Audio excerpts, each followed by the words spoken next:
va mu kinya wari uzi ko amayobera ku ntekerezo zacu ariyo ntandaro y'umunyururu w'ububata. Wari uzi ko ibanga ry'umudendezo, umunezero n'amahoro rihisha mu mikoreshereze y'intekerezo zawe? Ubundi wari uzi ko abubatsi b'isi bashora menshi ngo utandukane n'ubushobozi bwo kwimenya?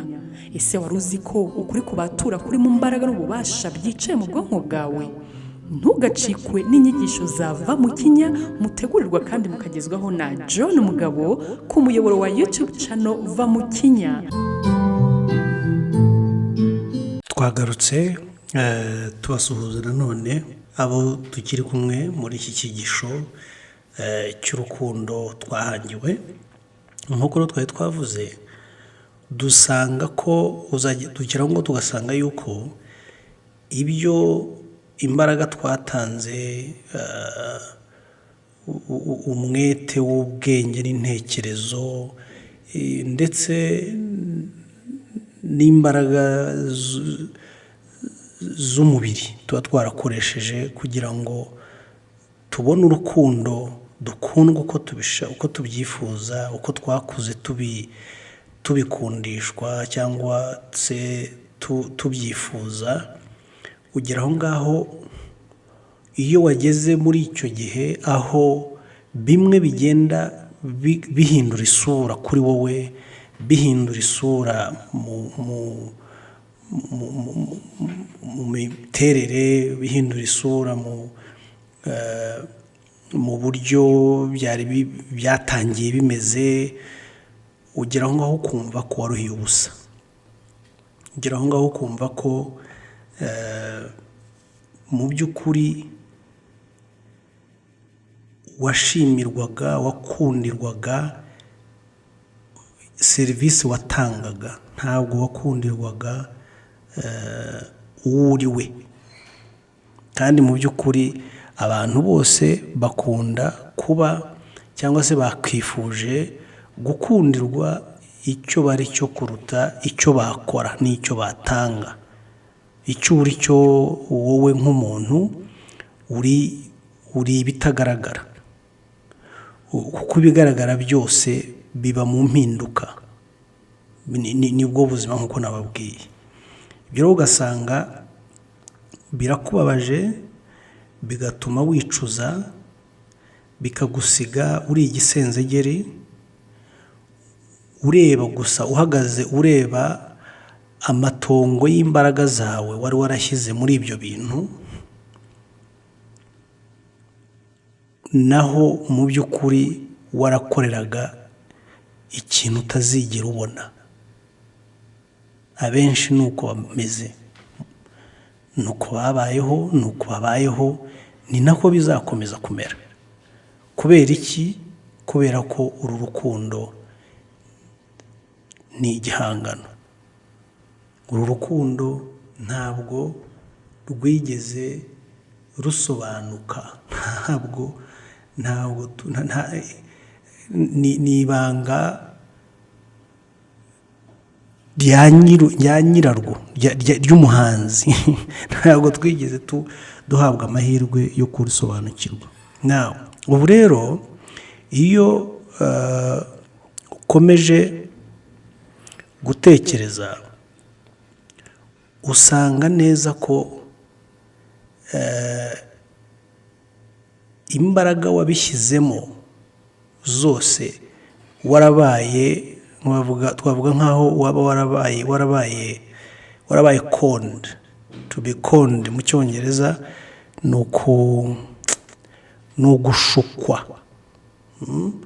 ugushukwa, ni uburiganya, warariganijwe iryo jambo. Noneho bikakuremamo umujinya, bikakuremamo gutakaza icyizere mu bantu, bikakuremamo kwiyanga, ku buryo rimwe na rimwe abenshi barangira baniyahuye cyangwa se banahemukiye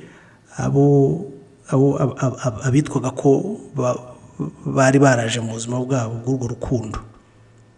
Akaza agakora icyo we yumva nko kwihorera. Ukuri ni ukuhe rero, inshuti mu nteze amatwi? Ukuri ni uko urukundo ntabwo ushobora kubona urukundo cyangwa se guhabwa urukundo iyo utangiye ushaka urukundo. Reka bari uko ngo tubyita, iyo uje ushaka urukundo bivuze ko utarufite. Umuntu ashaka icyo adafite. Ntabwo ushobora gushaka icyo ufite. Ngo niba ushaka urukundo, njya mbyumva mba mbibona mu rubyiruko rwacu rw'iki gihe, aho ubona bakubwira hari n'abandika ngo ugenda ashaka urukundo. Urukundo iyo urushaka bivuze ko nta rugufite. Umutima uri desperate, ushaka urukundo, desperate ubwo sinzi uko twabyita, ufite unyotewe cyane no gukundwa,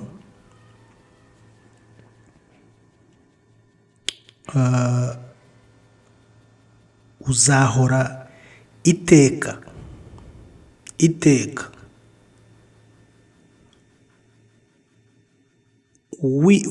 utegereje ingororano zo gukunda. Nuvuga ngo niba jyewe mugabo mfite inyota n'inzara yo gukundwa, icyo nzakora cyose nkora mu izina ry'urukundo, nzakora uwo nkunda, nzajya nkikora expecting cyangwa se ntegereje ingororano, ntegereje return. Uvuga ngo ntegereje ko mpabwa nanjye bingana n'ibyo ntanga, kuko mu by'ukuri ibyo ntanga ndimo kubitanga nshaka kwakira nanjye. Urumva ko ari ni transaction, ni impanguhe, ni ubucuruzi. Nubaho ntabwo ntanze ibyo ntanze mu rukundo, ahubwo mbitanze nk'ikiguzi gituma mbona ibyo nshaka. Sinzi ko aho murimo kunyumva neza. Ibyo rero biba bitangiye kwangirika.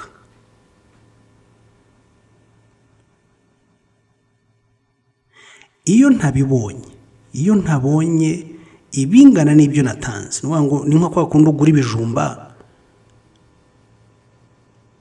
niba ikiro cy'ibijumba ari bavuga ngo ikiro kingana gutya cy'ibijumba kigura amafaranga tuvuge 500.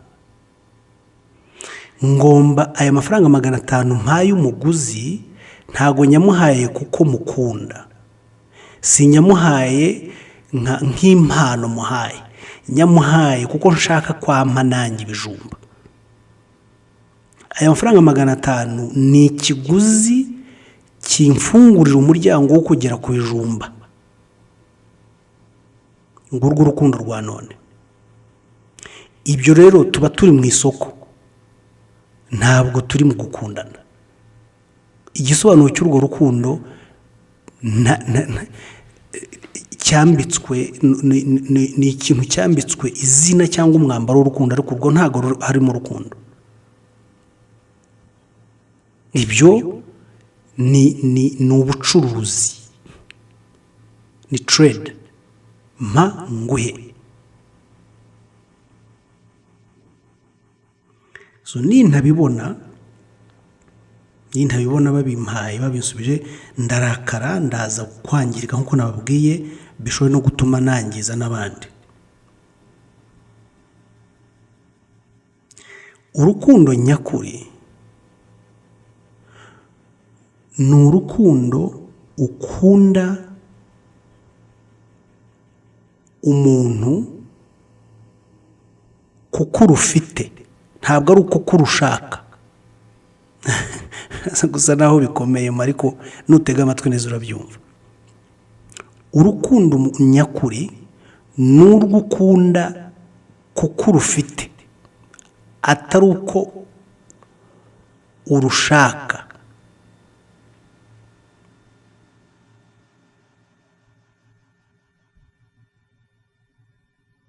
Igihe ugisabiriza gukunda, igihe ugishaka gukundwa,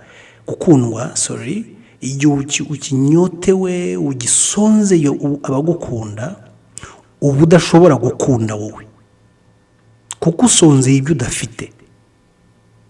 Urashaka ibyo udafite, neza watanga ute wowe ibyo udafite?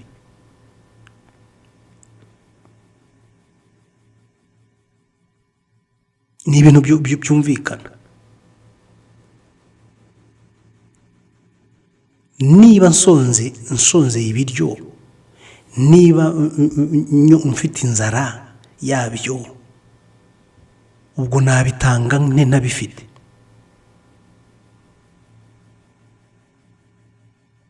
Kugeza igihe uzabanza ukajya ugashakisha uburyo icyo bita urukundo wowe utari burushakire mu bantu, ahubwo ukaza uje kurutanga gusa, urukuye mu isoko ikurimo wowe, utajya kurusaba hanze yawe. Kugeza igihe uzagera kuri urwo rwego, ibyo urimo byose bizaba ari ikinamico y'ubuzima. Iyo soko ni iyihe? Iyo soko ibaho ryari muri wowe? Urukundo ntabwo ruva mu bantu. Urukundo nyarukundo tuvuga hano, impamvu rutava mu bantu nuko imbaraga yarwo irusha ubushobozi imbaraga y'ubwenge bw'abantu. Umusaruro warwo mu buzima bw'umuntu iyo ahuye narwo nyakuri uruta umusaruro wakura mu bisubizo byose wakumva cyangwa wahabwa n'ubwonko bw'abantu. Ni ukuvuga ngo urukundo ntabwo rushobora kuba produit y'umuntu, binavuze ko umuntu adashobora kuba isoko yarwo kuri wowe.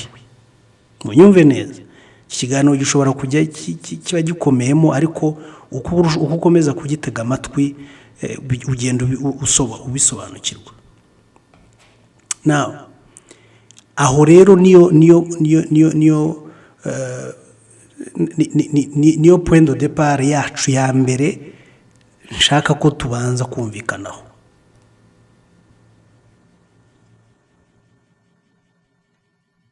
Niba ari uko tubyumva, ubwo twagiye.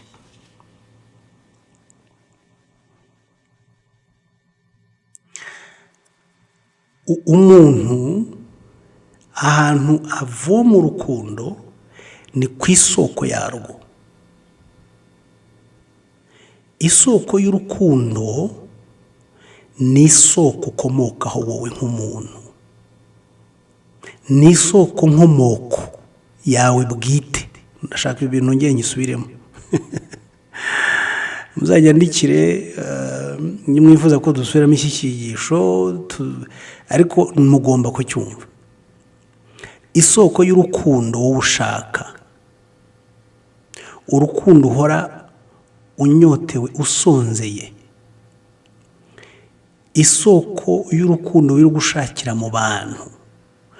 Umaze gukundana n'abantu 20, 30, umaze gusenya urugo rwa 2, rwa 3, rwa 4, uracyashaka urukundo. Umuntu arakubaza uko ngo utigiyewe nzakomeza paka mbonye urukundo nyakuri. Uzarinda upfa utarubonye, uzarinda usaza utarubonye, kuko aho urushakira siho ruri. Ntagire unyumva nabi ko ngo uzarinda upfa, uzarinda uva muri uyu mubiri utarubonye. Kereka niba atari rwo gusa ushaka. Uramutse ushaka ibintu ukajya kuri uyu ukabona ibyawe ukabikura, hari abantu bameze baryo. Ukabona ashatse nk'inshako nk'umunani, hari ababikuramo ubukire rwose. Ibyo ngibyo nakwemereye ko bishoboka. Ariko niba ubijya mushaka urukundo, uzarinda uva muri uyu mubiri utayibonye, kuko nta soko y'urukundo iba mu muntu. isoko y'urukundo iba mu isoko kamerano we amera ashibutsemo. Isoko we yaguhumetse hanze ahangaha ukabaho, niyo soko y'urukundo. Iyo rero ni Imana. Imana ikibazo twayigishijwe nabi nayo, twigishijwe Imana y'umuntu, turaza kubibona. Imana nayo inyoterwa gukundwa, Imana nayo yica abanzi bayo batayikunda, Imana nayo ikunda abayikunda, abayishakana umwete akaba bayibona, bivuga ngo utayishaka ntabwo imukunda. Nicyo kibazo dufite uyu munsi. N'Imana dufite twarayiremewe, ariko Imana nyakuri ntabwo ari uko imeze. Kamere yayo turaje turayibona mu kanya. Iyo soko yagukunze ikigukunda kandi ntacyo uyiha. Wabayeho, uje muri iyi si, urakura, ubayeho mu buzima ubayeho ubwo ari bwo bwose, ariko ibihe byose urabona ko atari wowe wibeshejeho kandi ntabwo wishyura. Iyo soko ntabwo urimo kuyishyura. Ubwo utarimo kuyishyura iyo soko, nuko ari urukundo. Isoko itagutegeka kumera gutya, kugira gutya, ube watashye saa 3 ntuburi hanze, ubwo ndavuga ingo zimwe na zimwe. Isoko itaguha condition. Ariko giye mugabo ni nkukunda ndaguha condition. Nawe umva karite y'urukundo ushakaho. Saa 3 ntugomba kuba uri hanze. Ese kuki utampamagaye nibura 2 ku munsi? Ese kutambwiye ko wageza aho ujya? Ese kuta murabizi byose. Ariko iyo soko ushibukamo ariyo sanzure, wayita Imana, wayita sanzure, impamvu ntashaka gukoresha ijambo Imana nuko Imana dufite siyo. Imana twigishijwe siyo, Imana twatojwe siyo, bayitangiye nk'icyo wakwita fondation y'ikinyoma kizubakirwaho ibindi binyoma byose, harimo n'uru rukundo turimo tuvuga. Now icyo bivuze ni ngo iyo soko wowe utabaho kuri condition yayo, iyo soko ituma uhumeka umwuka utishyura, nta transaction ihari. Nta transaction ihari nk'iyo uri bubona ahandi ni mpanguhe. Ariko iriya soko nakubwiraga, isoko nkubwira isanzure nyakuri, iyo soko y'urukundo, iyo soko yo kubaho kose, ntabwo kwishyuza umwuka uhumeka. Ntabwo ukuntu inzira yo kubaho kwayo kose n'uburyo yagiye igusigasira, nta fagitire urabihererwa. Izuba iyo ryakira isi hano, isi ikeneye izuba, ntabwo izuba rivuga ngo ariko ku gihe cyose namaze naka kuki mutanyishyura ngo rikwishyuze, ngo ugishyuze isi. Nuko nguko ubundi iyo niyo ubona uwo mwimerere w'isanzure. Ntabwo izuba ryishyuza isi urumuri rwayo, ntabwo imvura yishyuza ibimera kuvomererwa kwabyo.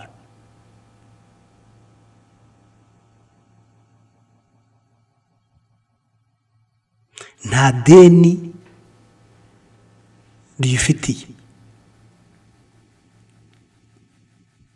Kumenya uyu mwimerere nibyo bishobora kuguha ubudahangarwa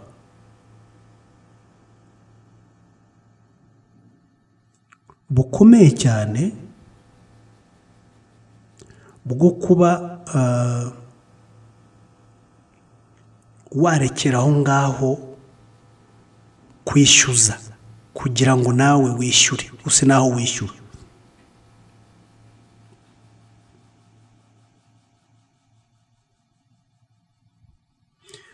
Warekera aho ngaho gushengurwa no kuba utakira ibingana n'ibyo utanga mu isanzure suko.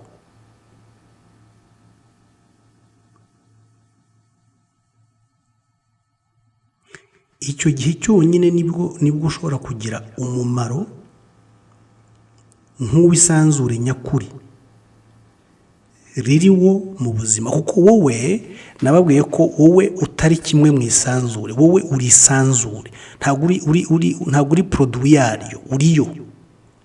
Kandi isanzure umwimerere waryo ni ukugira umumaro, ni ukubeshaho, ni uguhembura. Nababwiye izuba, mbabwira imvura n'ibindi byose. Dufata urugero kuri plants, ku biti n'ibimera, indabo, ibibabi byose biduha umwuka usukuye, ariko ntabwo biratwishyuza.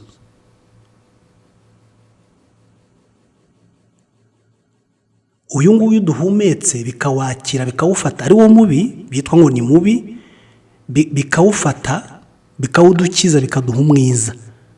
Iyo mikoranire nta masezerano y'ubuguzi arimo, nta fagitire zo kwishyuzanya zirimo, nta mwenda. Nguko kubaho mu mwuzuro w'isanzure. Ngo twebwe abantu b'igihe tubayeho hanze y'umwimerere w'isanzure. Niyo mpamvu ibyo dukora byo turimo bidurimbura, bikadushengura, bikaturyanisha, bigatuma twiyahura, kubera ko turabikorera hanze y'umwimerere w'isanzure. Mbahaye uko isanzure rikora.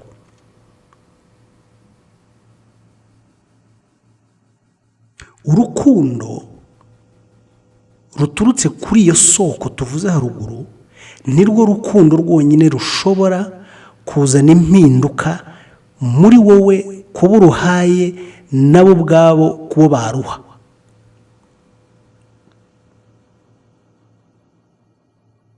Ijoro iyo turuhutse turuhukamo ntabwo twishyuza, ikiruhuko riduha.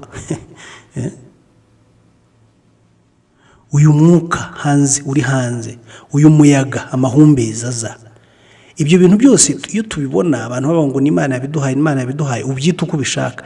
Ariko nagira ngo mbabwire ko iryo niwo mwimerere, niryo reme nyakuri wowe uremenyemo.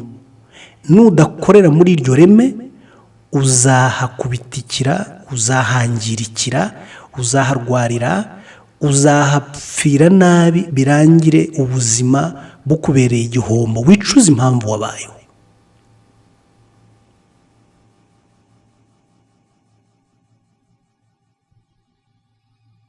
Gukunda ni ugusendera k'ubuzima bwuzuye. Ntabwo ushobora gukunda udasendereye. Ubwo buzima bwuzuye muri wowe ni ishema ry'umudendezo, nibyo biguha kuwusangiza abandi. Impamvu izuba rituvira nuko rifite umusendero, rifite gusendera. Imvura nuko, ibi biti bifite umwuka ubiturukamo, bidusangiza bitatwishyuza. Iyo bita oxygen ituruka mu bimera. Nuko mu bimera niho hari isoko yayo. Ntabwo ibimera nabyo bibanza kujya kuwugura ahandi. Izuba niryo soko y'umucyo, ni umucyo ubwayo. Imvura, ibicu n'imvura niyo soko y'imvura. Nta kwishyuzanya, kubera ko nabyo ubwabyo ibi ngibi ntaho bijya kubanza kubigura. Nawe ukwiye kuba isoko, wifitemo isoko nyakuri y'ibyo ugomba gutanga.